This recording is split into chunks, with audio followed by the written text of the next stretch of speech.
High বন্ধুরা, কেমন আছো তোমরা সকলে? আশা করি তোমরা সবাই খুব ভালো আছো। চলে এসেছি তোমাদের সামনে আবার শুভ বিবাহ এই সিরিয়ালের গল্পটা নিয়ে তোমাদের সামনে তুলে ধরবো।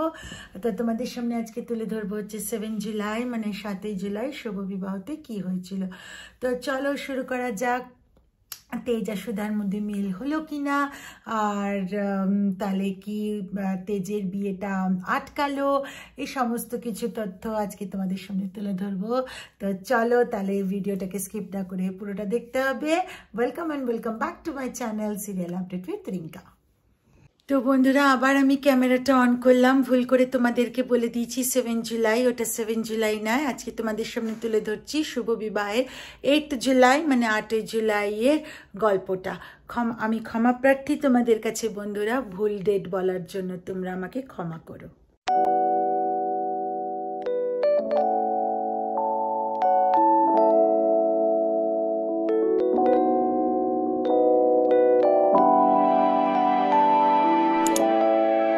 বিবাহেতে যে গাড়ি করে তেজ আর সুধা তো যাচ্ছে, কিন্তু সুধার তো কোনো জ্ঞান নেই।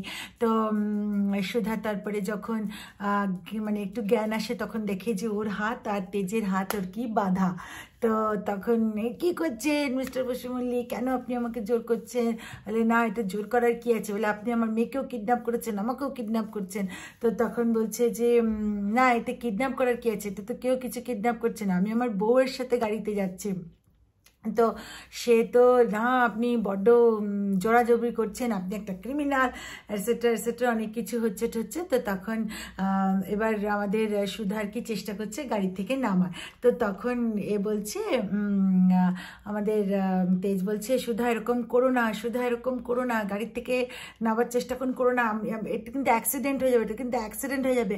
আর ওখানে একটা কাদার মতো মানে জায়গা ছিল, আর ওখানে গিয়ে গাড়িটা গিয়ে ভরে গেছে, চাকাটা হয়েছে। তো দুজনকেই তো নামতে হয়েছে। এবার সুধা তো ওই হাতটা আর কি খুলবার চেষ্টা করে যাচ্ছে, ওই কাপড়টা যে বাঁধা, বলে দুধতারি আমি তো খুলতেই পারছি না। তো তখন তেজ বলছে খুলবে কি করে, গায়েপত্র তো জোরই নেই। তো তখন আমাদের বলছে, সুধা বলছে হ্যাঁ হ্যাঁ, আপনার গায়ে তো প্রচুর জোর আছে, যদি এতই জোর থাকে দিন না, আপনি একটুখানি গাড়িটা তো এই মারতে পারছেন না, মানে ধাক্কাই দিতে পারছেন না, গাড়িটা তো চালাতেই পারছেন না। তো তখন আর কি তেজের একটু লেগেছে, বলছে দাঁড়ান, আমাকে ঠেলছে, কিন্তু গাড়িটা মানে নড়ছে না। তো তখন ওরা দুজন মিলে যাই হোক করলো, করার পরে আর কি গাড়িটা আর কি একটু নড়লো, গাড়িটা তো ওরা উঠলো, উঠে আবার একটা চায়ের দোকানে গেল, চা খেলো। তো চায়ের দোকানের লোকটা বলছে ওই হাতটা বাঁধা, চাটা এরকম সার্ভ করতে গিয়ে হাতটা বাঁধা, তখন বলছে হাতটার দিকে আমাকে তাকাচ্ছে। তখন তেজ বলছে এটা ভালোবাসার লক্ষণ। তো তখন চায়ের দোকানের লোকটা বলছে আর যে কি আমাদের দেখতে হবে বেঁচে থাকা অবস্থায়, হে ভগবান।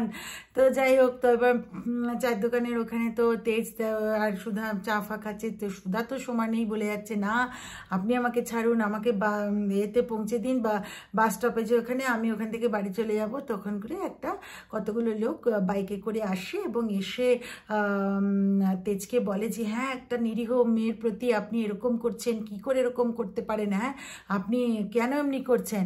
তো মেয়েটিকে আমরা এখানে রেস্কিউ করব।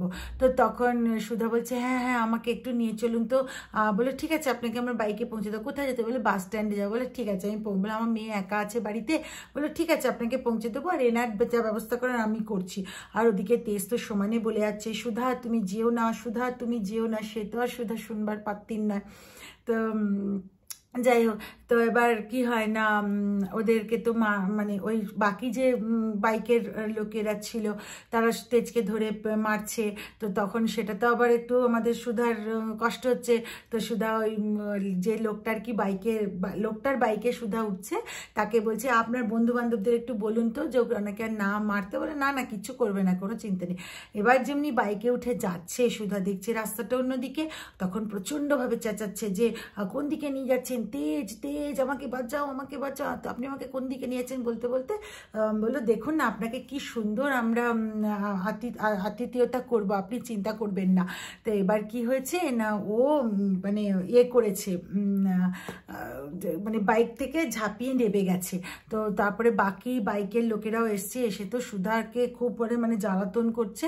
তো তখন তেজ ওখানে এসছে, তখন ওই বাকি লোকেরা বলছে, মানে বাইকের ওই লোকেরা বলছে যে আপনি আবার এখানে এসছেন, কি চাই আপনার, আপনি কেন এখানে এসছেন আবার? তো এইসব হলো টলো। তো তখন বলছে না না আমি আর কিছু কানে আসিনি, তা আমার কোনো বউ নয়, কেউ নয়, হচ্ছে রুক্মিণী, খুব ভালো করে, মানে বিয়ে তার যে সাজানো টাজানো সব ভালো নাম করা লোক, চিন্তা নেই চিন্তা না, আপনি করুন আপনাদের, আপনি ওনাকে নিয়ে কোথাও যাবেন তো যান যান, ওই কোথায় পৌঁছে দেবেন ওনার বাড়িতে, যান যান যান।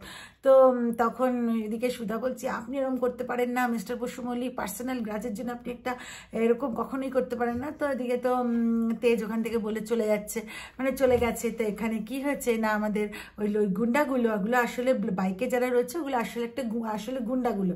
তো ওই গুন্ডাগুলো কি হচ্ছে, তো মানে সুধাকে খুব মানে অতিষ্ঠ করছে। তো ওই মোমেন্টে তেজ আবার আসে এবং প্রচণ্ডভাবে মারধর করে সুধাকে উদ্ধার করে। তো সুধাকে উদ্ধার করে বলে যে তাহলে সুধা তখন বলে, আমাকে উদ্ধার করার জন্য থ্যাংক ইউ, কিন্তু আমাকে এবার একটা বাস স্টপেজে পৌঁছে দিন, আমি একটুখানি বাড়ি চলে যাব, আচার্য বাড়িতে ফিরে যাব। তো তখন তেজ বলছে যে কি বলছেন আপনি, আমি আপনাকে নিয়ে এলাম আর আপনাকে আমি এখন নিয়ে করে দেবো, মানে আপনাকে বলবো যে না আপনি চলে যান, এটা কখনো হতে পারে? আপনি কখনোই এটা হতে পারে না। দেখুন আমার গাড়ি তো খারাপ, ঠিক আছে, সন্ধে হয়ে গেছে। আর তারপর নিজের ফোনটারও বার করে দিয়ে বলছে, দেখুন কোনো নেটওয়ার্ক নেই যে আমি যে গাড়ি বুক করবো। তখন সুধা বলছে তাহলে আমি কি করব? তো তখন পরে আমরা দেখতে পাই বন্ধুরা যে ওরা দুজনে মানে সে যে বসু মল্লিক পরিবারের দেশের বাড়িতে যায়। তো ওরা ওখানে গিয়ে মানে সুধা আর তেজ থাকে এবং ওদের একটা মানে তেজ খুব সুধা করে সুধাকে কাছে টেনে নেওয়ার জন্য আপ্রাণ চেষ্টা করে, কিন্তু সুধা হঠাৎ করেই মনে পড়ে ওর সার্থকের সাথে কাটানো এই জায়গাটার, এবং তখনও ওর ভয় করেছিল, এখনও ভয় করছে। তো সেটা নিয়ে ওর একটুখানি মানে একটু পিছপা হতে থাকে। আর অপরদিকে আমরা আবার আচার্য বাড়িতে দেখতে পারি বন্ধুরা যে সকলেই চিন্তা করছে যে সুধা কোথায়, তেজও কোথায়, আর সুধার খোঁজ পাওয়া যাচ্ছে না। তো তখন যে জেঠি সুধার, সে বলছে ছোট তুই কিন্তু এটা ভালো করিসনি, দেখ এ মেয়েটি কে, এটা আমাদের কেউ না, কেন একে মানে রেখেছিস আর তার জন্য আমাদের ভোগ করতে হচ্ছে, কে কোথায় হারিয়ে গেছে। তো তখন সুধার মা বলে ফেলেছে, কি বলছে মেয়েটি আমাদের কেউ না? তো তখন মানে সুধার জেঠি বলছে হ্যাঁ কেউ তো নাই। বলে আরে কেউ না মানে কেউ না, কিন্তু একটা মেয়ে, একটি মা একটি মেয়েকে নিয়ে এখানে আমাদের ঘরে আসছে, তা আমরা একটু ভাববো না যে কে, মানে কি ব্যাপার না ব্যাপার। তো সেই ক্ষেত্রে তো কেই কেন, জেঠিকে তো বলা যাচ্ছে না সুধার আসল পরিচয়, তাই জন্য বলতে গিয়েও আবার একটু রুকে গেছে।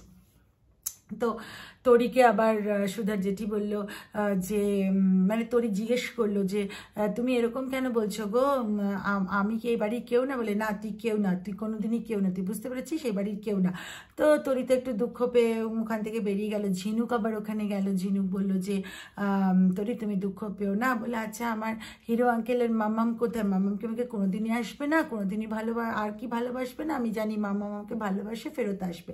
আর ঝিনুক জানতে পারলো তরির থেকে যে হিরো আঙ্কেল ওটা ইচ্ছা করেই করেছে যাতে বিয়েটা ভাঙা যায়। তো তখন আমাদের সুধা বুঝতে পারলো যে সবটা কিছুই, মানে ঝিনুক বুঝতে পারলো যে সবটা কিছুই আমাদের যে তেজ ও ইচ্ছাকৃতই করেছে যাতে সুধার আসল পরিচয়টা বুঝতে পারে। তো এটাই ছিল আর কি বন্ধুরা আমাদের শুভ বিবাহের গল্পটা তোমাদের সঙ্গে তুলে ধরলাম।